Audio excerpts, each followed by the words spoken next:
بسم اللہ الرحمن الرحیم۔ اللہ کے نام سے شروع جو بہت مہربان اور نہایت رحم کرنے والا۔ آج ہم سورہ فجر کا ترجمہ و تفسیر کریں گے۔ والفجر، صبح کی قسم، ولیال عشر، 10 راتوں کی، صبح کی قسم اور 10 راتوں کی۔ ان دو آیات کی تفسیر دیکھتے ہیں۔ والفجری، صبح کی قسم، اس صبح سے مراد یہاں تو یکم محرم کی صبح ہے جس سے سال شروع ہوتا ہے، یا یکم ذوالحجہ کی جس سے 10 راتیں ملی ہوئی ہیں جن میں بطور خاص حج کے ایام آتے ہیں، یا عید الاضحیٰ کی صبح مراد ہے کہ وہ صبح جس میں حج کے اہم رکن طواف زیارت کا وقت شروع ہوتا ہے، اور بعض مفسرین نے فرمایا کہ اس سے مراد ہر دن کی صبح ہے کیونکہ وہ رات کے گزرنے، روشنی کے ظاہر ہونے اور تمام جانداروں کے رزق کی طلب کے لیے منتشر ہونے کا وقت ہے، اور یہ وقت مردوں کے قبروں سے اٹھنے کے وقت کے ساتھ مشابہت و مناسبت رکھتا ہے۔ ولیال عشر، اور 10 راتوں کے، حضرت عبداللہ بن عباس رضی اللہ تعالیٰ عنہما سے مروی ہے۔ ان سے مراد ذی الحجہ کی پہلی 10 راتیں ہیں کیونکہ یہ زمانہ حج کے اعمال میں مشغول ہونے کا زمانہ ہے۔ حضرت عبداللہ بن عباس رضی اللہ تعالیٰ عنہما سے روایت نبی اکرم صلی اللہ تعالیٰ علیہ وسلم نے ارشاد فرمایا، اللہ تعالیٰ کے نزدیک ان 10 دنوں کے مقابلے میں کسی دن کا عمل زیادہ محبوب نہیں۔ صحابہ کرام رضی اللہ تعالیٰ عنہم نے عرض کی، یا رسول اللہ صلی اللہ تعالیٰ علیہ وسلم، کیا اللہ تعالیٰ کے راستے میں جہاد بھی نہیں؟ ارشاد فرمایا، ہاں جہاد بھی نہیں، البتہ وہ شخص جو اپنی جان و مال کے ساتھ اللہ تعالیٰ کی راہ میں نکلا پھر ان میں سے کسی چیز کے ساتھ واپس نہ ہوا، یعنی شہید ہو گیا، تو اس کا یہ عمل افضل ہے۔ دوسری روایت ہے حضرت ابو ہریرہ رضی اللہ تعالیٰ عنہ سے روایت ہے، رسول کریم صلی اللہ تعالیٰ علیہ وسلم نے ارشاد فرمایا، جن دنوں میں اللہ تعالیٰ کی عبادت کی جاتی ہے ان میں سے کوئی دن ذی الحجہ کے 10 دنوں سے زیادہ پسندیدہ نہیں۔ ان میں سے ممنوع دنوں کے علاوہ ہر دن کا روزہ 1 سال کے روزوں اور ہر رات کا قیام لیلۃ القدر کے قیام کے برابر ہے۔ حضرت عبداللہ بن عباس رضی اللہ تعالیٰ عنہما سے یہ بھی مروی ہے کہ آیت میں مذکور ان راتوں سے رمضان کے آخری عشرے کی راتیں مراد ہے کیونکہ ان میں اعتکاف مسنون ہے اور انہی راتوں میں لیلۃ القدر آتی ہے۔ تاجدار رسالت صلی اللہ تعالیٰ علیہ وسلم رمضان کے آخری عشرے میں خاص طور پر اعتکاف فرماتے، اس کی تاغ راتوں میں شب قدر تلاش کرنے کی ترغیب دیتے اور اللہ تعالیٰ کی عبادت کرنے میں خوب جد و جہد فرماتے تھے۔ چنانچہ حضرت عائشہ صدیقہ رضی اللہ تعالیٰ عنہا فرماتی ہیں، حضور اقدس صلی اللہ تعالیٰ علیہ وسلم رمضان کے آخری عشرے میں اعتکاف فرماتے اور فرمایا کرتے کہ شب قدر کو رمضان کے آخری عشرے میں تلاش کرو۔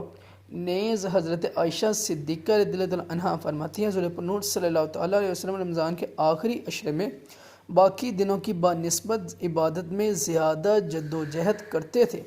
بعض مفسرین نے فرمایا کہ آیت میں مذکور ان راتوں سے مراد محرم الحرام کے پہلے عشرے کی 10 راتیں ہیں۔ ان 10 دنوں میں انبیاء کرام علیہ السلام کے بڑے بڑے واقعات رونما ہوئے اور اس عشرے میں عاشوراء کا دن بھی ہے۔ حضرت عبداللہ بن عباس رضی اللہ عنہما فرماتے ہیں، جب رسول کریم صلی اللہ تعالیٰ علیہ وسلم مدینہ منورہ تشریف لائے تو یہودیوں کو دیکھا کہ وہ عاشوراء کے دن روزہ رکھے ہوئے ہیں۔ آپ نے ارشاد فرمایا، یہ کیا ہے؟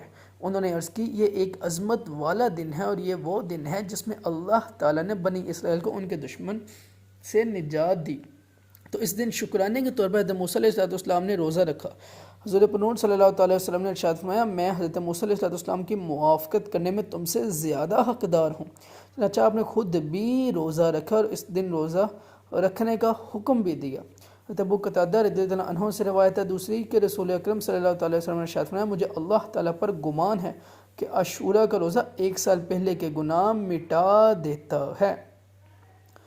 یاد رہے کہ جو عاشوراء کے دن روزہ رکھنا چاہے تو اسے چاہیے کہ وہ 9 محرم یا 11 محرم کا روزہ بھی رکھے تاکہ یہودیوں کی مخالفت ہو سکے، جیسا کہ حدیث پاک میں ہے، حضور پرنور صلی اللہ تعالیٰ علیہ وسلم نے عاشوراء کے دن کا روزہ رکھو اور اس میں یہودیوں کی اس طرح مخالفت کرو کہ اس سے پہلے یا بعد میں 1 دن کا روزہ رکھو۔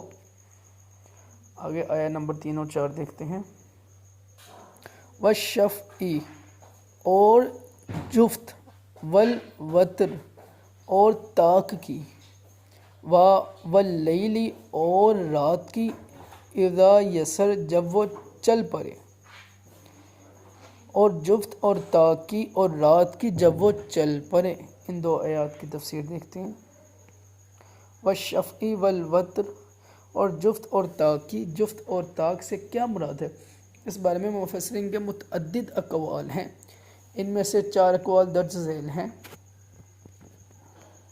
جفت سے مراد ذوالحجہ کی 10 تاریخ جس دن حج کے اہم افعال سر انجام دیے جاتے ہیں، اور طاق سے مراد 9 تاریخ جس دن میدان عرفات میں حج ہوتا ہے۔ اس دن کی فضیلت کے بارے میں عائشہ صدیقہ رضی اللہ عنہا سے روایت رسول کریم صلی اللہ تعالیٰ علیہ وسلم نے ارشاد فرمایا، اللہ تعالیٰ یوم عرفہ سے زیادہ کسی دن بندوں کو جہنم سے آزاد نہیں کرتا۔ اللہ اپنے بندوں سے قریب ہوتا ہے، پھر فرشتوں کے سامنے اپنے بندوں پر فخر کرتا ہے اور فرماتا ہے یہ بندے کس ارادے سے آئے ہیں۔ نمبر 2، جنت جفت سے مراد مخلوق اور طاق سے مراد اللہ تعالیٰ کی ذات ہے، جیسے حدیث مبارکہ میں ہے، بے شک اللہ تعالیٰ وطر ہے اور وطر کو پسند کرتا ہے۔ نمبر 3، ہر چیز کے جفت اور طاق کی قسم ہے، گویا جملہ مخلوقات الہی کی قسم ہے۔ نمبر 4، جفت سے مراد 2 اور 4 رکعت والی نمازیں اور طاق سے مراد 3 رکعت والی نماز یعنی مغرب ہے۔ واللیل اذا یسر اور رات کی جب وہ چل پڑے، رات کے چلنے سے مراد کے گزرنے لگے، اس رات سے مراد کیا ہے؟ اس بارے میں مفسرین فرماتے ہیں اس سے خاص مزدلفہ کی رات مراد ہے، جس میں بندگان خدا اطاعت الہی کے لیے جمع ہوتے ہیں، بلکہ اس رات اور مقام مزدلفہ کی فضیلت میں قرآن مجید کی آیت موجود ہے۔ چنانچہ اللہ عز و جل ارشاد فرماتا ہے، سورہ بقرہ آیت نمبر 198، ترجمہ دیکھتے ہیں، تو جب تم عرفات سے واپس لوٹو تو مشعر حرام کے پاس اللہ کو یاد کرو اور اس کا ذکر کرو، کیونکہ اس نے تمہیں ہدایت دی ہے، اگرچہ اس سے پہلے تم یقیناً بھٹکے ہوئے تھے۔ نیز حدیث مبارکہ میں جابر رضی اللہ عنہ سے مروی ہے کہ نبی اکرم صلی اللہ علیہ وسلم عرفات سے مزدلفہ میں تشریف لائے، یا مغرب و عشاء کی نماز پڑھی، پھر لیٹے یہاں تک کہ فجر طلوع ہوئی۔ جب صبح ہوئی تو اس وقت اذان و اقامت کے ساتھ نماز فجر پڑھی، پھر کسو اونٹنی پر سوار ہو کر مشعر حرام میں آئے اور قبلہ کی جانب منہ کر کے دعا، تکبیر و تحلیل اور اللہ تعالیٰ کی وحدانیت بیان کرنے میں مشغول رہے اور وقوف کیا یہاں تک کہ خوب اجالا ہو گیا اور طلوع آفتاب سے قبل یہاں سے روانہ ہوئے۔ بعض علماء کے بقول یہ رات حاجیوں کے لیے شب قدر سے بھی افضل ہے۔ آیت میں مذکور رات کے بارے میں ایک قول یہ بھی ہے کہ اس سے شب قدر مراد ہے جس میں رحمت کا نزول ہوتا ہے اور جو ثواب کی کثرت کے لیے مخصوص ہے اور جس کے بارے میں خود قرآن پاک کی پوری صورت موجود ہے۔ ایک قول یہ بھی ہے کہ اس سے عام رات یعنی ہر رات مراد ہے کہ رات بذات خود بہت سے عجائبات و اسرار پر مشتمل ہے۔ آگے آیہ نمبر 5 دیکھتے ہیں، حل کیا فی ذالک، اس میں قسم ہے، لذی حجر، عقل والے کے لیے، کیا اس قسم میں عقل مند کے لیے قسم ہے؟ اس کی تفسیر دیکھتے ہیں، حل فی ذالک قسم لذی حجر، کیا اس قسم میں عقل مند کے لیے قسم ہے۔ گزشتہ آیات میں 5 قسمیں ارشاد ہوئیں اور ان کے بارے میں فرمایا کہ بے شک یہ مذکورہ بالا چیزیں عقل والوں کے نزدیک ایک ایسی عظمت رکھتی ہیں کہ خبروں کو ان کے ساتھ مؤکد کرنا بہت مناسب ہے۔ ان ساری قسموں کا جواب یہ ہے کہ کافر کو ضرور عذاب دیا جائے گا۔ اس جواب قسم پر اگلی آیتیں دلالت کرتی ہیں۔ آگے آیت نمبر 6 اور 7 دیکھتے ہیں، الم تارا، کیا تم نے نہ دیکھا، کیفا کیسا، فعلا کیا، ربک تمہارے رب نے، بعاد عاد کے ساتھ، ارم و ارام، ارم ذات العماد، ستونوں والے۔ کیا تم نے نہ دیکھا کہ تمہارے رب نے عاد کے ساتھ کیا کیا؟ ارم کے لوگ ستونوں جیسے قد والے. ان دو آیات کی تفسیر دیکھتے ہیں. علم ترى کیا کہ تم نے نہ دیکھا. متعدد قسموں کے بعد جواب قسم یہ تھا کہ کافروں کو عذاب دیا جائے گا. کافروں کا آخرت کا عذاب تو قطعی ہے، البتہ بارہا دنیا میں انہیں عذاب دیا گیا. چنانچہ اس کی مثالوں کے طور پر یہاں سے متعدد قوموں کے عذابات کا تذکرہ کیا گیا ہے، جیسے اصل مقصود اہل مکہ اور دیگر کفار کو خوف دلانا ہے. چنانچہ فرمایا گیا کہ کیا تم نے قوم عاد کو نہیں دیکھا. قوم عاد کی دو قسمیں ہیں، عاد اولا اور عاد اخری. یہاں عاد اولا سے مراد جن کے قد بہت دراز تھے، انہیں عاد ارم بھی کہتے ہیں. کفار کو سمجھایا گیا کہ عاد اولا جن کی عمریں بہت زیادہ اور قد بہت طویل تھے، وہ خود نہایت قوی و توانا تھے، انہیں اللہ تعالیٰ نے ہلاک کر دیا. تو یہ کافر اپنے آپ کو کیا سمجھتے ہیں اور عذاب الہی سے کیوں بے خوف ہیں؟ آگے آیا نمبر 8 دیکھتے ہیں.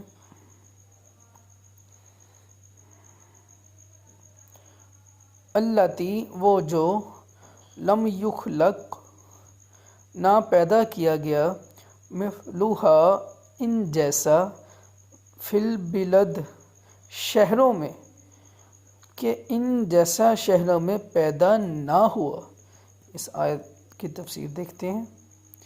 قوم عاد کی قوت و طاقت اور قد و قامت کے بارے میں بہت کچھ مروی ہے، جس میں بہت کچھ اسرائیلی روایات میں سے ہے، لیکن یہ بات قطعی ہے جو قرآن میں بیان کی گئی ہے کہ وہ غیر معمولی قوت و طاقت اور قد کاٹ والے تھے.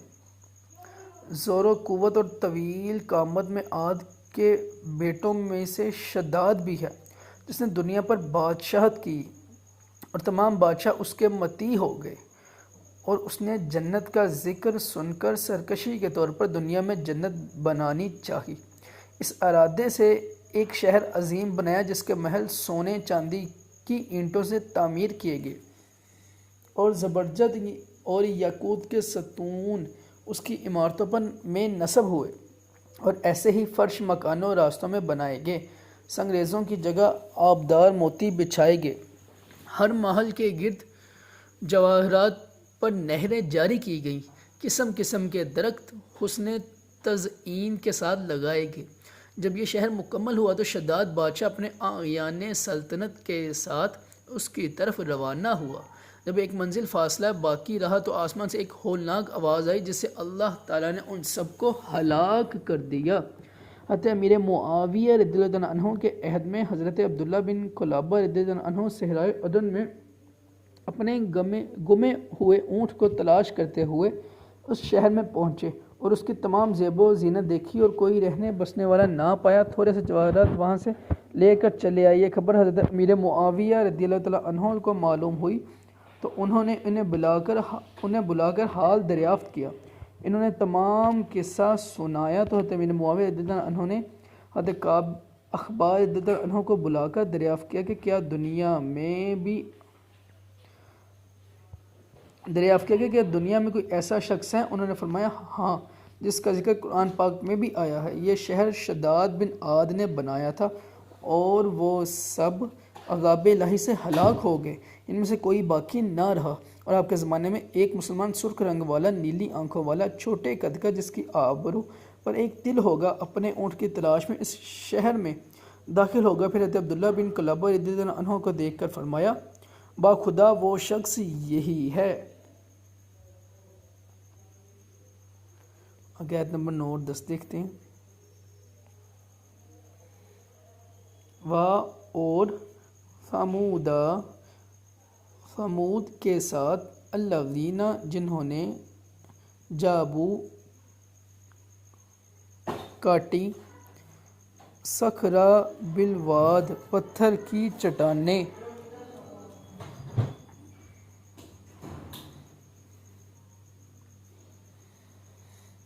اور فرعون ذی الاوتاد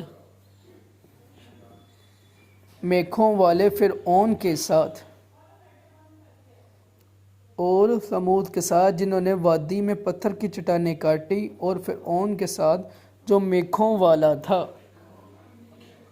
ان دو آیات کی تفسیر دیکھتے ہیں. و ثمود اور سمود، یعنی کیا تم نے نہ دیکھا کہ تمہارے رب عز و جل نے قوم ثمود کے ساتھ کیا کیا، جنہوں نے اپنی قوت و طاقت سے پہاڑ کاٹ کر مضبوط مکانات تعمیر کیے، مگر اللہ تعالیٰ نے انہیں بھی ہلاک کر دیا۔ قوم ثمود قوم عاد کے چچا زاد تھے، حجاز و شام کے درمیان آباد تھے۔ ہجر سے وادی قرہ تک بہت سے بڑے بڑے شہر آباد کیے تھے، سنگ تراشی میں استاد تھے، بہت قد آور اور مالدار تھے۔ صالح علیہ السلام ان میں نبی ہو کر تشریف لائے اور آپ کی مخالفت کی وجہ سے کفار ثمود ہلاک ہوئے۔ اور فرعون اور فرعون، یعنی تم نے نہ دیکھا کہ تمہارے رب عز و جل نے فرعون کے ساتھ کیا کیا، جو میخوں میں گار کر سزائیں دینے والا تھا۔ فرعون نے جس کو سزا دینا ہوتی اس کے ہاتھ پاؤں میخوں سے باندھ دیتا یا ہاتھ پاؤں میں ہی میخیں گار دیتا تھا۔ آگے آیت نمبر 11 سے 13 دیکھتے ہیں۔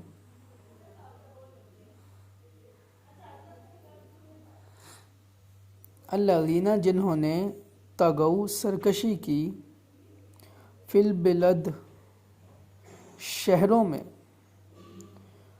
فاکثروا پھر بہت پھیلایا، فیہا ان میں، فساد، فصبا تو برسایا، علیہم ان پر، ربک تمہارے رب نے، سوط عذاب کا کوڑا،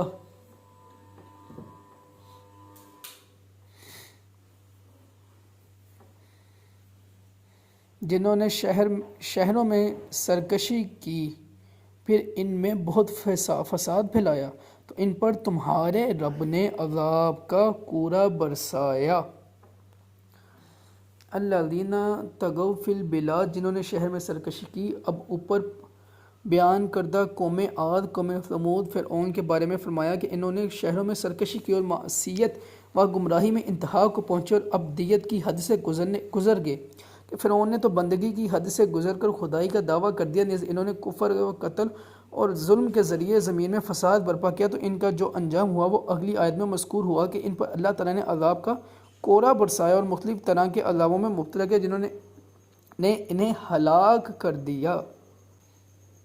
انا بے شک، ربک تمہارا رب، لبالمرصاد ضرور دیکھ رہا ہے، بے شک تمہارا رب یقیناً دیکھ رہا ہے۔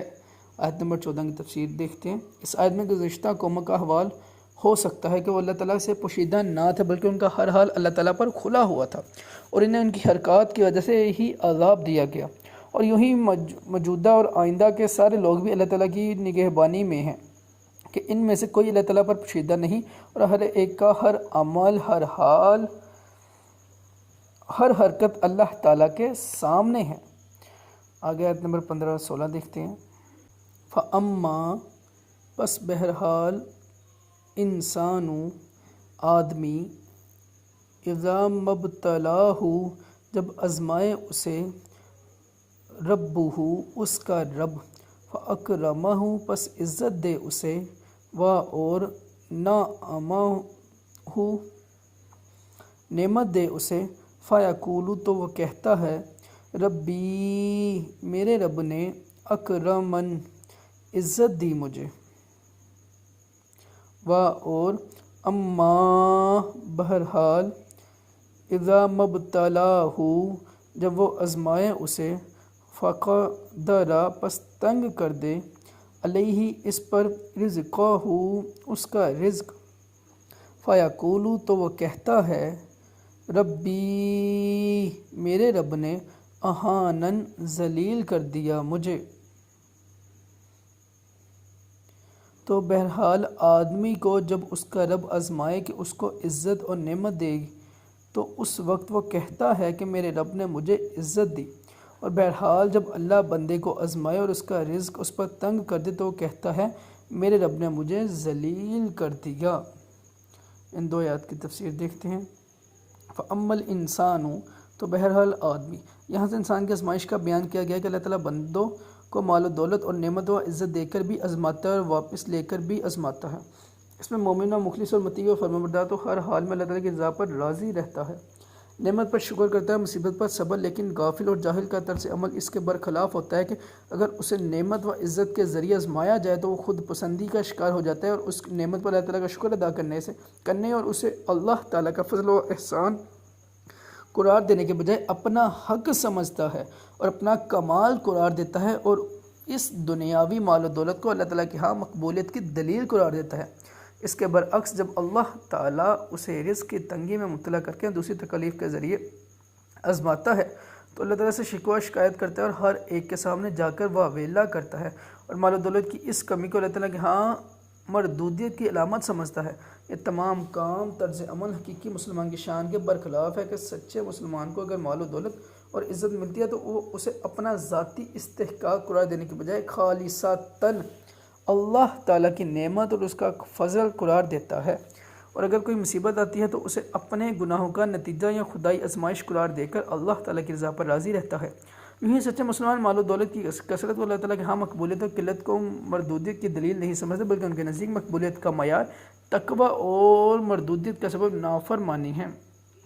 ان آیات مبارکہ میں جو طرز عمل بیان کیا گیا ہے یہ حقیقتاً کفار کا ہے، لیکن افسوس کہ آج کل کے بہت سے نام نہاد مسلمان بھی غیر مسلموں کی دنیاوی ترقی سے مرعوب ہو کر ایسی سوچ بنا لیتے ہیں کہ اگر کفار مردود ہے تو اتنی نعمت و ترقی میں کیوں ہے، اگر مسلمان مقبول ہیں تو اتنی ذلت و پستی میں کیوں ہے؟ حالانکہ بات بالکل واضح ہے کہ مسلمان کی موجودہ پستی اسلام کی وجہ سے نہیں بلکہ ترک اسلام کی وجہ سے ہے، یعنی اسلامی تعلیمات چھوڑنے کی وجہ سے، اور کفار کی ترقی ان کے کفار کی وجہ سے نہیں بلکہ زندگی گزارنے کی جو حقیقی اسلامی تعلیمات ہیں ان میں بہت ساری چیزوں پر عمل کی وجہ سے ہے۔ یہاں تک تھی آج کی ہماری سورہ فجر کی 16 تک آیات کا ترجمہ اور تفسیر، باقی ہم انشاءاللہ کل کی کلاس میں کریں گے۔